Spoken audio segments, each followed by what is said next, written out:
అయితే మన డాక్యుమెంట్స్ అన్నీ ఉంటాయి. కొన్ని వెహికల్స్ మనం ఫైనాన్స్ వాళ్ళు మనకి ఇస్తారు. వాళ్ళు ఏదో సీట్ చేసుకుని వచ్చిన వెహికల్ ఉంటారు, బండ్లు పట్టుకెళ్ళిపోయి మీకు అమ్మేస్తారు. కానీ అటువంటి బండ్లు తీసుకోవద్దు. పక్కా డాక్యుమెంట్స్ ఉండి వెరిఫై చేసుకున్న వెహికల్స్ మాత్రమే తీసుకోండి. అవి దొంగ వెహికల్స్ కావచ్చు, మరి ఏ వెహికల్స్ అని కావచ్చు. మనం అటువంటివి కొంటే కనుక ఏదో టైంలో మనం లాస్ అయ్యే అవకాశం ఉంటుంది. మెయిన్ ట్రాఫిక్ అవేర్నెస్ ప్రోగ్రామ్ ఒకటి నేను మీకు ఈరోజు తెలియజేసేది. అదేవిధంగా మన భారతదేశంలో ఎక్కువగా యువత ఉండే దేశం మనదే. మన దగ్గర ఎక్కువ మంది యువత ఉన్నారు కాబట్టి ఈ రోజు రేపుల్లో యువత పెడదారిని పడుతున్నారు. ఎందుకంటే చెడు వ్యసనాలకు అలవాటు పడి ముందుగా సిగరెట్లు అంటారు, తర్వాత డ్రగ్స్ అంటారు. ఆ విధంగా మన యువత అంతా నాశనం అయిపోతున్నారు.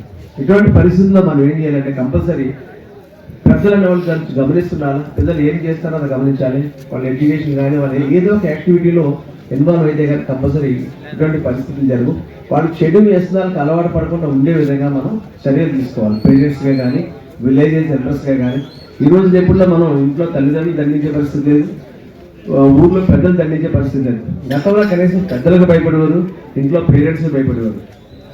ఇప్పుడు టీచర్స్కి భయపడే పరిస్థితి లేదు. అందువల్ల మనందరం